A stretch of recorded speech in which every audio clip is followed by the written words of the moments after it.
Hello everyone. और आज है 24 दिसंबर और बात कर रहे हैं आज यस बैंक की। साथ ही यहाँ पे बात करेंगे दोस्तों जोमेटो, क्योंकि आज जोमेटो के बारे में बात करना बहुत ज़रूरी है। साथ ही दोस्तों यहाँ पे और मैं ये जो बात करने वाला हूँ वहाँ पे बात करने वाला हूँ दोस्तों, जो कि है दिग्गज कंपनी, वो है टाटा मोटर। उसके साथ ही दोस्तों यहाँ पे मैं बात करने वाला हूँ दोस्तों मजडॉक, जो कि आपको पता है मजडॉक जो कि शिपया यानी कि शिपिंग शेयर है। इन शेयरों पे यहाँ पे आज बात करने वाले हैं। सबसे पहले आपके सामने चार्ट लगाया है यस बैंक का, और यस बैंक पे यहाँ पे हरामी जो पैटर्न बना है, और इसके बाद देख सकते हैं इस पैटर्न का नीचे ब्रेक डाउन की तैयारी देखने को मिल रही है। तो यस बैंक में आपको मैं ये जो दोस्तों गिरावट आई थी उसी समय यस बैंक में आपको बता दिया था कि 20 रुपये के ये इसमें ज़्यादा दिखाई दे सकता है और वहाँ पे खरीदारी लौट सकती है। तो फिलहाल अभी 20 रुपये के आसपास ही ये 19 रुपये और 80 पैसे बना हुआ है। लेकिन अगर इस पैटर्न का ब्रेकडाउन हुआ तो यस बैंक और नीचे, समझ रहे हो आप, यस बैंक और नीचे बिक वाली आपको और नीचे के लेवल देखने को मिल सकते हैं। और वो लेवल क्या होंगे, चलिए इन लेवल के बारे में भी जान लेते हैं। क्या यस बैंक में बनने वाला है एम पैटर्न? तो बिल्कुल यस बैंक यहाँ पे एम पैटर्न, ऊपर के साइड में इसने डब्ल्यू पैटर्न बनाया, ये डब्ल्यू पैटर्न। लेकिन डब्ल्यू पैटर्न में देख सकते हैं जो यहाँ पे डब्ल्यू पैटर्न का जो हाई था, ये हाई यानी कि मैंने आपको बताया कि 22 रुपये और 20 पैसे का जब तक यस बैंक में ऊपर ब्रेकआउट नहीं होगा तब तक ये ऊपर जाने वाला नहीं है। और यहाँ पे अगर बात करें तो यस बैंक अब घूम फिर के इसमें एम पैटर्न यहाँ पे दिखाई दे रहा है। तो एम पैटर्न के लिए इसको 19 रुपये और 10 पैसे या 20 पैसे के आसपास ही आता हुआ दिखाई दे सकता है। लेकिन कब आएगा, ऐसा नहीं कि आ ही जाएगा। इसके लिए इसका जो हरामी पैटर्न है और इस पैटर्न का इसको ब्रेकडाउन यहाँ पे देखने को जब मिलेगा, 3 दिन से इसका सेम लो है, किसी प्रकार का यहाँ पे 19 रुपये और इसका 75 पैसा जो भी है, देखते हैं कितना लो है पूरा यहाँ पे 19 रुपये और 75 पैसे का यहाँ पे लो है। तो कुल मिला के यहाँ पे 19 रुपये और 70 पैसे का ये अगर ब्रेक डाउन करता है तो इसमें और नीचे के लेवल आपको देखने को मिल सकते हैं, जहाँ पे सपोर्ट नजर आ रहा है 19 रुपये के आसपास। और इस पैटर्न को ये पूरा करने के लिए इसको एम पैटर्न यहाँ पे ये बना सकता है। तो आप यहाँ देख सकते हैं इस एम पैटर्न के अंदर इसका जो मिडिल जो एरिया है वो 19 रुपये को टेस्ट यहाँ पे किया हुआ है, और इसका जो फर्स्ट जो टेल है 19 रुपये 20 पैसे के आसपास है। तो ये 19 रुपये 20 पैसे के आसपास भी आता है, तो इसको अपन एम पैटर्न कह सकते हैं। और उसके बाद इसमें देखना होगा कि इसमें रिवर्सल पैटर्न बन रहा है या 19 रुपये को ब्रेक अगर ये करेगा उसके बाद अलग ही आपको फिर लेवल जो देखने को मिलेंगे वो आपको और नीचे के देखने को मिलेंगे। लेकिन जो लेवल होंगे वो होंगे फिर दोस्तों यहाँ पे लगभग 17 रुपये 50 पैसे के। लेकिन इतनी दूर अपन अभी जाना नहीं है, अभी ना तो 19 रुपये इसने ब्रेक किया है, ना ही इसने 19 रुपये और 70 पैसे को इस पैटर्न को ब्रेक किया है। जब तक ये ब्रेक नहीं होगा तभी ये कहानी यहाँ पे अभी अटकी रहेगी और ये इस यहाँ से भी रिवर्स कर सकता है। इस प्रकार अपन को उम्मीद ये थी कि इस पैटर्न का यहाँ पे यस बैंक 22 रुपये और 20 पैसे का ब्रेकआउट कर देगा और 200 डीमे का भी ब्रेकआउट होगा, डब्ल्यू पैटर्न का भी ब्रेकआउट होगा, ट्रेड लाइन्स का भी यहाँ पे ब्रेकआउट होगा। तो यहाँ पे आप 22 रुपये और 10 पैसे तक इसमें यस बैंक में हाई देख पाए, लेकिन 22 रुपये और 20 पैसे को ये ब्रेक नहीं कर पाया। तो ये कहानी यहाँ भी इस प्रकार की हो सकती है कि अपन पहले ही यहाँ पे 19 रुपये की यहाँ पे शॉर्ट करके बैठ जाए, वो बहुत गलत होगा। यस बैंक देख सकते हैं कल भी इसी सिर्फ मात्र 20 पैसे के एरिया में इसने पूरा दिन निकाल दिया। आज भी परसों भी, यानी कि एक दिन पहले जब अपन बात कर रहे थे फ्राइडे की, वहाँ भी इसने 20-30 पैसे के अंदर पूरा दिन निकाल दिया। जबकि ये ऑप्शन में शेयर है और इसमें वॉल्यूम पहले बहुत ज़्यादा आता था, अभी इसमें वॉल्यूम इतना नहीं आ रहा है। इस वजह से इसमें 20-30 पैसे में ही पूरे दिन का कारोबार समेटना पड़ता है। अब यहाँ पे देखने वाली बात है, जब इसने अप साइड में 22 रुपये 20 पैसे को ब्रेकआउट नहीं किया तो क्या ये इसको ब्रेकआउट करेगा? तो बिल्कुल अपन कह नहीं सकते कर देगा। तो अगर ब्रेकआउट नहीं करेगा, ब्रेकडाउन नहीं किया 19 रुपये 70 पैसे, तो यहीं से यस बैंक जिस प्रकार अपन ऊपर वेट करते रह गए, तो यहाँ भी ब्रेकडाउन नीचे का वेट करते रह गए। पहले शॉर्ट करना गलत है, अगर शॉर्ट करके यहाँ पे ट्रैप हो सकते हैं, क्योंकि 19 70 को ब्रेक नहीं करेगा तो इसे धीरे धीरे 10-10 20-20 30 पैसे के अंदर ही वापस से 21 रुपये के टारगेट के लिए चला जाएगा। और वहाँ पे आप सोचोगे यार शॉर्ट करके फंस गए, तो ये बिल्कुल आपको ट्रैप कर सकता है। तो इसके लिए पूरी जो अगर आपको शॉर्ट करना है तो 19 रुपये और 70 पैसे का शॉर्ट करने के बाद भी डायरेक्ट आप सिर्फ 20 पैसे और 10 पैसे का स्टॉप लॉस लगा के शॉर्ट कर सकते हैं। सिर्फ 30 पैसे का स्टॉप लॉस ही आपके लिए बहुत काम कर जाएगा। अगर वो हिट होता है तो समझ लीजिए आपका स्टॉप लॉस 30 पैसे का चला गया। तो बिना रणनीति के आपको यहाँ पे काम नहीं करना है। तो यस बैंक पे अगर ये 19 रुपये 70 पैसे ब्रेक होता है तो 19 रुपये के आसपास से 19-20 के आसपास ये पैटर्न आता हुआ बंद दिखाई दे सकता है। उसके बाद रिवर्सल पैटर्न, पहला कंडीशन ये। दूसरी कंडीशन, अगर 19-70 को ब्रेक नहीं किया ये, तो यहीं से लोगों को ट्रैप कर लेगा और ये हरामी पैटर्न एक्टिव नहीं होगा और यहीं से धीरे धीरे 10-10 20-20 पैसे ही वापस स्टॉप पे आने की यस बैंक कोशिश कर सकता है। चलिए यस बैंक की ये तो हो गई पूरी कहानी इन चार्ट के, टेक्निकल चार्ट के माध्यम से। मूविंग एवरेज की बात करें तो अभी भी मूविंग एवरेज 22.02 पे यहाँ पे दिखाई दे रहा है, जो कि इसलिए अभी रेजिस्टेंस का कार्य कर रहा है। चलिए अब हम बात करते हैं दोस्तों, यहाँ पे बात करते हैं अब मजडॉग के बारे में अगर बात करें तो इसमें ज़बरदस्त तेजी, उसके बाद में प्राइस एक्शन और अब गिरावट। प्राइस एक्शन के माध्यम से इसमें जो अब रेजिस्टेंस नजर आ रहा है 5000 के आसपास इसमें रेजिस्टेंस नजर आ रहा है। अगर इसमें जो 45 रुपये का एक सपोर्ट है वहाँ पे इसने सपोर्ट लिया है, यहाँ से इसमें तेजी आती है तो 5000 के आसपास जाके रुकती हुई दिखाई दे सकती है। वहाँ से शॉर्ट सेलिंग आएगी तो फिर वापस से इसमें तेज शॉर्ट सेलिंग आ सकती है। चलिए ये तो हो गया अपनी एक संभावनाएं, लेकिन अगर हो सकता है कि इसने यहीं से रिवर्स नहीं लिया, ठीक है, रिवर्स नहीं लिया और क्या यहाँ पे तो क्या करेगा, अगर 45 को इस तरह को इसने ब्रेक किया तो ब्रेक डाउन किया तो फिर ये 4000 के स्तर तक आ सकता है और यहाँ पे लोगों को ट्रैप कर सकता है। लोग सोचेंगे मजडो के अंदर तेजी आती रहती है तो इस वजह से ये नीचे 4000 के स्तर पे लाके, और उस समय भी इसने बहुत ज़्यादा दिन यहाँ पे बिताए हैं। अगर 4000 की जगह दोस्तों इसमें गलती से 38 रुपये के नीचे क्लोजिंग आ गई तो समझ लीजिए इसके जो लेवल दिखाई देंगे आपको 3000 के नीचे आसपास है, उसके नीचे भी लेवल दिखाई दे सकते हैं। इसके एक ही कंडीशन है कि इसमें ये लेवल 3800 के नीचे इसमें क्लोजिंग नहीं आए, भले ही इसके ऊपर ऊपर नीचे इसमें गिरावट आती रही और वापस तेजी आ रही है तो इसको आप लॉन्ग टर्म में इसमें आगे तेजी देख पाएंगे। अगर 3800 रुपये के नीचे इसमें अगर क्लोजिंग आई तो इसमें फिर आप आने वाले दिनों में या महीनों में इसमें 3000 के स्तर भी देख पाएंगे। अब चलते हैं तेजी की तरफ की तेजी इसमें कब आने वाली है। 45 रुपये के दोस्तों सपोर्ट है, अगर 45 रुपये के ऊपर ही टिका हुआ रहता है तो आपका स्टॉप लॉस अभी जिनके पास होल्डिंग है 4400 आप 90 या 4470 के आसपास लगा लीजिए। 20 पॉइंट का कोई रिस्क लेना चाहिए तो 4470 रुपये का स्टॉप लॉस हो गया, या खरीदारी कोई करना चाहिए तो ये भी 46 रुपये 4470 के स्टॉप लॉस। रिस्क तो दो हर जगह रहता है लेकिन रिस्क कम और प्रॉफिट ज़्यादा। अगर 4470 बाई दफ़ा आपका स्टॉप लॉस हिट नहीं हुआ समझ लीजिए इसमें वापस से एक बार 5000 रुपये के तक के टारगेट आ सकता है, जैसा कि ट्रेड लाइन्स यहाँ पे शो हो रही है। ये देखिए यहाँ पे ट्रेड लाइन जो शो हो रही है दोस्तों वो प्राइस एक्शन का काम यहाँ पे कर रही है और यहाँ पे दोबारा जो ये इस बाउंस लेगा तो 5000 के आसपास जाके ये रुकता हुआ दिखाई दे सकता है। ये हो गई इसमें तेजी की बात। मंदी के लिए आपको बता दिया कि 4500 रुपये का इस तरह का ब्रेक करता है तो इसमें बड़ी गिरावट आपको देखने को मिल सकती है। चलिए नेक्स्ट बात करते हैं अपन जोमेटो में भी बहुत बड़ा चेंजिंग हुआ है, न्यूज़ भी आपको बता देते हैं।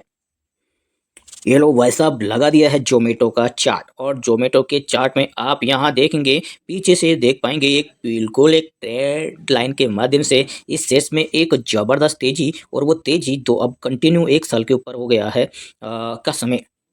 1 साल के ऊपर का समय 1.5 साल हो गई, वो तेजी कंटिन्यू बरकरार है। जोमेटो ने किस प्रकार लोगों को ट्रैप किया, यहाँ पे आईपीओ आया 2021 में और इसमें 125 के आसपास इसकी जो ओपनिंग होती है, उसके बाद से डायरेक्ट 150 फिर 150 से 125 की रेंज बनाई है और एक 200 के आसपास किसका हाई लगाता है। वहीं से शेयर में बिकवाली स्टार्ट होती है और कंटिन्यूस अब पिछले जो सारा जो इस रेंज बनाई थी 3-4 महीने की उसको ब्रेक करता है सीधा शेयर 75 के बाद थोड़ा सस्टेन होकर और इस प्रकार ये सीधा ही आ जाता है दोस्तों 40 रुपये के आसपास। चलिए यहीं से खेल स्टार्ट होता है और इसने 40 रुपये के आसपास का जो लो बनाया उस लो को 40 रुपये के आसपास लोग को पहले सीधा वो यहाँ पे 70-75 पे जाके वापस से जिसने लो बनाया वो 40 रुपये के नीचे नहीं बनाकर 42 या 45 रुपये के आसपास बना दिया। इसको बोलते हैं प्राइस एक्शन, यानी पिछले लो को इसने ब्रेक नहीं किया। फिर से इसमें जो गिरावट आई है तो वो 40 रुपये को लेवल को ब्रेक नहीं किया, ऊपर जाके वापस से इसमें जो हल्की गिरावट आती है फिर से इसने ऊपर का जो नया लो बना था 45 वो भी ब्रेक नहीं किया और 50 रुपये पे ये सस्टेन होकर ऊपर निकल गया। जब भी नीचे आता है तो इसमें पिछले लो को ब्रेक नहीं कर रहा है, पिछला जो लो है ये जैसे कि लो चल रहा है इसको ब्रेक नहीं करे ऊपर से नया लो बना के वापस से ऊपर चला जाता है और ये खेल इसमें आज तक चलता आ रहा है। देख सकते हैं इसने पिछले लो को कहीं ब्रेक नहीं किया।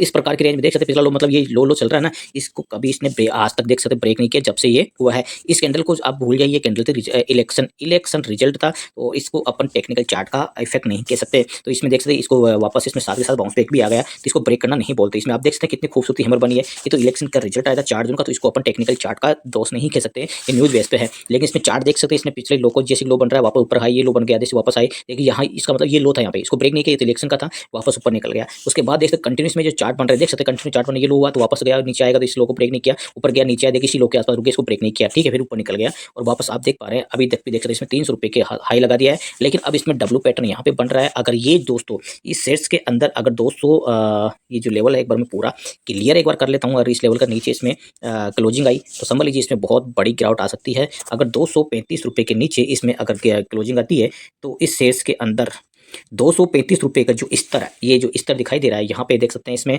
बॉटम भी इसने बनाया है और ये इस प्रकार यहाँ पे कंसोलिडेशन दिखा रहा है और 235 40 रुपये से 300 रुपये पहुँच गया। अब 235 पे बेस बनाने की कोशिश करा, अगर 235 नीचे क्लोजिंग आई तो इसमें जो फिर लेवल आपको देखने को मिलेंगे वो लेवल देखने को मिलेंगे 175 के आसपास के लेवल वापस इसमें देखने को मिल सकते हैं। उसके आसपास का मतलब 175 190 है, वहाँ तक ये लेवल इसमें देखने को मिल सकते हैं 235 के नीचे की क्लोजिंग। अब इसमें तेजी आ सकती है वो आएगी इसमें 305 रुपये की क्लोजिंग के ऊपर, 305 रुपये की क्लोजिंग अगर आती है तो इसमें 325 से 345 रुपये के दो टारगेट देखने को मिल सकते हैं। अब इसमें न्यूज़ क्या है वो आपको बता देते हैं। ये बीएसई सेंसेक्स में दोस्तों ये 30वीं कंपनी बन गई है, बड़ी कंपनी यानी कि बीएसई सेंसेक्स में शामिल हो गया है। आपको जानकारी हो कि बीएसई जो दोस्तों बीएसई सेंसेक्स है वो 30 कंपनियों से मिलकर बना है, यानी कि टॉप 30 कंपनी वो उससे मिलकर बना है। तो टॉप 30 में 30वीं कंपनी जोमेटो बन गई है। अब किसकी जगह लिए, क्योंकि बीएसई तो पहले से चल रहा है, तो हर बार जब बीएसई में कोई चेंजिंग आता है, जब किसको शामिल करता है तो किसी एक को निकलना पड़ता है। जब जोमेटो को इसमें शामिल किया दोस्तों तो जेएसडब्ल्यू स्टील को यहाँ पे इसको बाहर का रास्ता देखने को मिला है। तो जेएसडब्ल्यू स्टील का जो वेटेज था, जितना भी वेटेज था उसमें 4,500 करोड़ या 4,300 करोड़ के लगभग का जो इन्वेस्टमेंट है वो आउटफ्लो हो सकता है देखने को मिले, जो भी उसका वेटेज के अनुसार। तो इतना वेटेज आएगा तो इतना वेटेज यहाँ पे जोमेटो में शिफ्ट होता हुआ दिखाई दे सकता है, क्योंकि जितना जेएसडब्ल्यू स्टील का जो वेटेज बीएसई सेंसेक्स में है वो वेटेज अब यहाँ पे जोमेटो को मिलने वाला है। मिलने वाला क्या है, मिल गया। तो ये आप समझ सकते हैं, और इस शेयर्स के अंदर वो जो वेटेज आएगा तो इसका मतलब नहीं कि उड़ान ही भर लेगा। ऐसे तो पहले बीएसई सेंसेक्स में सारे शेयर फिर उड़ान भर ले, इसका मतलब वो नहीं हुआ। इसका मतलब ये हुआ कि इसमें ये लेवल जो दिखाई दे रहे हैं, अगर इन लेवल के ऊपर यहाँ पे ऊपर नीचे कहीं भी ब्रेकआउट या ब्रेकडाउन देखने को मिलता है तो इसमें और फिर एफआईआई जो फोकस में, एफआईआई टीआई इनके सबके बड़े फोकस में रहेगा, तो वो फिर आउटफ्लो यहाँ से कर सकते हैं। यानी कि नीचे यहाँ पे गिरावट आई करीब 235 के नीचे, इसमें अगर क्लोजिंग आती है तो इसमें और बड़ी सेलिंग देखने को मिल सकती है, क्योंकि फिर शेयर बीएसई सेंसेक्स का है तो ये गिरता हुआ दिखाई दे सकता है। इसमें लोग अपनी शॉर्ट सेलिंग कर सकते हैं। यहाँ पे आएगा तो ये शेयर्स में तेजी के लिए जा सकते हैं, क्योंकि टॉप शेयर्स में 30 शेयरों में आ गया है और यहाँ पे लोग बढ़ चढ़ के हिस्सा लेंगे। और 305 के बाद जैसे क्लोजिंग आई तो इसमें लोग देखेंगे। अब इसमें ब्रेकआउट हो गया है और डरने वाली बात है नहीं, बीएसई सेंसेक्स में शेयर डूबने वाला नहीं है। तो इसमें एफआईआई जो भी है इसमें इंट्राडे प्ले कर सकते हैं, ऑप्शन प्ले कर सकते हैं, फ्यूचर को प्ले कर सकते हैं, जिस वजह से इसमें 325 और 340 के टारगेट, 45 के टारगेट देखने को मिल सकते हैं। तो बात आपको समझ में आ गई होगी। बीएसई सेंसेक्स में शामिल है, न्यूज बेस पे शेयर है और इसमें रेंज बनी हुई है 235 से लेकर और 305 इसके बीच में। आपको इसको छेड़ना नहीं है, देखना है टीवी की जैसे आप इसको वॉच करें, दोनों तरफ जिधर भी निकले इसमें आप अपने लेके फिर अपनी रणनीति, अपने फैसले आप ले सकते हैं। चलिए दोस्तों बात करते हैं टाटा मोटर की।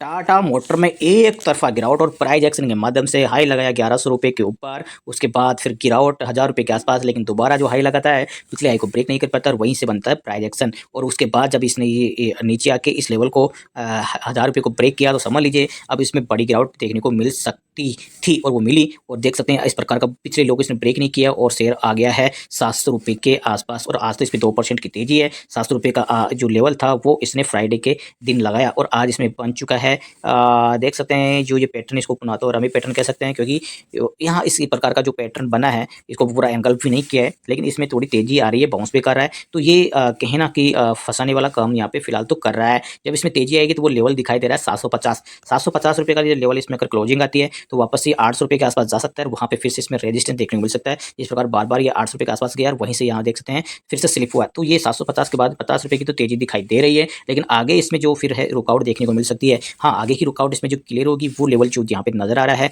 वो नजर आ रहा है 830। अगर 800 क्या बार बार जाके वहाँ से ये स्लिप हो रहा है, लेकिन 830 के ऊपर अगर क्लोजिंग आती है तो शेयर में बहुत बड़ी एक दिन में 40 50 पॉइंट्स की तेजी इसमें देखने को मिल सकती है। और शेयर में जो उछाल आएगा परसेंटेज में 5% 7% की तेजी कभी कभार इसमें एक दिन में औसत देखने को मिल सकती है। फिर 820 के अगर शेयर क्लोजिंग आती है तो इस शेयर के अंदर जो आने वाले टारगेट है वो डायरेक्ट यहाँ पे 1000 रुपये, 1000 के पहले यहाँ पे कोई रेजिस्टेंस नजर नहीं आ रहा है, 1000 के आसपास जा सकता है। उसके बाद वापस से ऑल टाइम हाई की तरफ शेयर जा सकता है। आपको पता है जब शेयर रॉकेट ये अपनी रफ्तार पकड़ता है, देख सकते हैं किस प्रकार रफ्तार पकड़ता है, ये कंटिन्यू चलता ही जाता है और ऑल टाइम हाई की तरफ ये शेयर चला जाता है। ये रहा टाटा मोटर्स की कहानी। अगर टाटा मोटर्स में नया जो इसमें गिरावट आएगी वो अब गिरावट आएगी 700 रुपये के स्तर के नीचे जाते ही, 700 के नीचे क्लोजिंग आएगी तभी इसमें नया आप गिरावट देख पाएंगे। अदरवाइज इसमें अब गिरावट का जो सिलसिला है वो थमने की कगार पर दिखाई तो दे रहा है फिलहाल, अगर 700 का लेवल जब तक इसमें होल्ड किए हुए हैं। चलिए दोस्तों अगर बात करते हैं यहाँ पे एक और लास्ट शेयर की।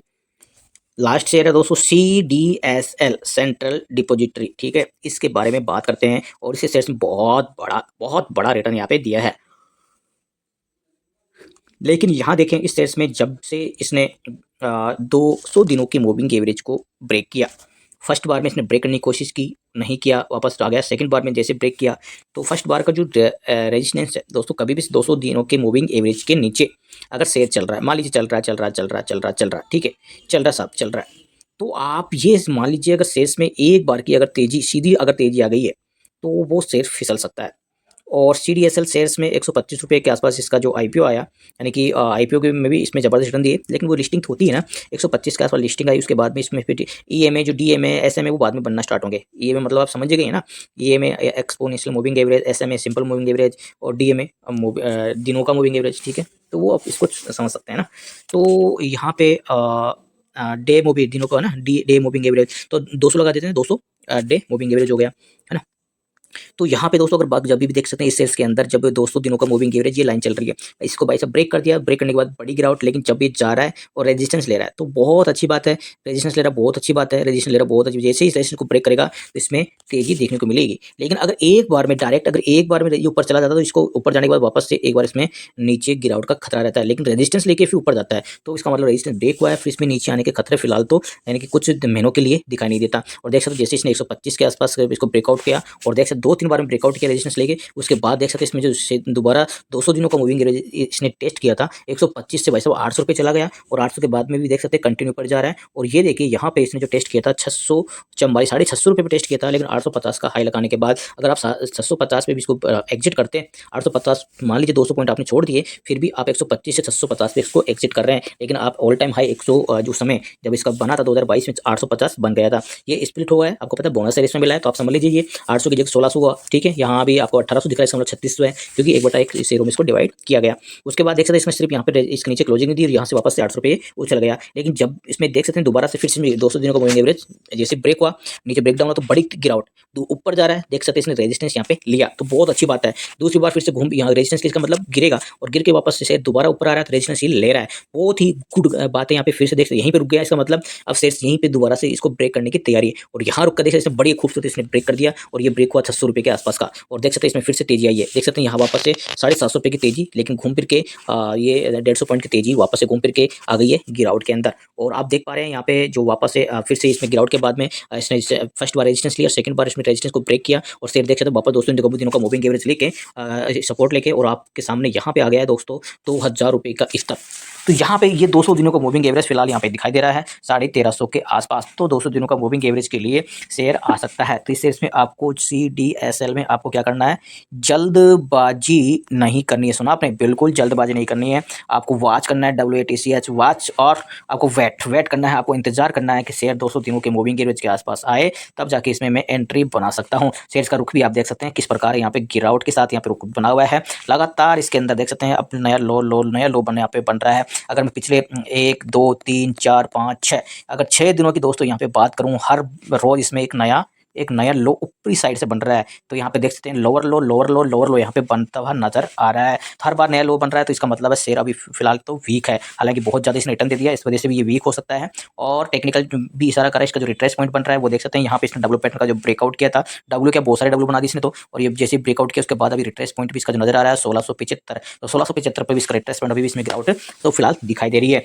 अगर ये लेवल दोस्तों, अगर ये इस प्रकार लेवल यहाँ पे ये 1675 रेंज में आया, फिर सीधा 1500 के आसपास आकर सपोर्ट ले सकता है, धीरे धीरे इसका मूविंग एवरेज भी 1400 के आसपास आ सकता है। तो कुल मिला के शेयर यहाँ पे जो स्ट्रॉन्ग जोन है इसका 1400-1500, उसके जोन में वापस शेयर आने की यहाँ पे तैयारी करा, तो फिलहाल इसको आपको बात करना है। अगर ऊपर निकल जाए तो निकल जाए, वो आपकी किस्मत। ऊपर इसमें जो फिर तेजी आएगी वो 2000 रुपये के स्तर के ऊपर एक बड़ी फिर तेजी देखने को मिलेगी, जब तक इसमें कोई तेजी की संभावना फिलहाल तो नहीं दिखाई दे रही है। दोस्तों ऐसे लेटेस्ट अपडेट पाने के लिए चैनल को सब्सक्राइब नहीं किया तो पिक कर डालें, और वीडियो अच्छा लगे तो लाइक करके एक प्यारा सा कमेंट भी दोस्तों कर दीजिएगा। चलिए दोस्तों मिलता हूं नेक्स्ट वीडियो में, तब तक जय हिंद जय भारत।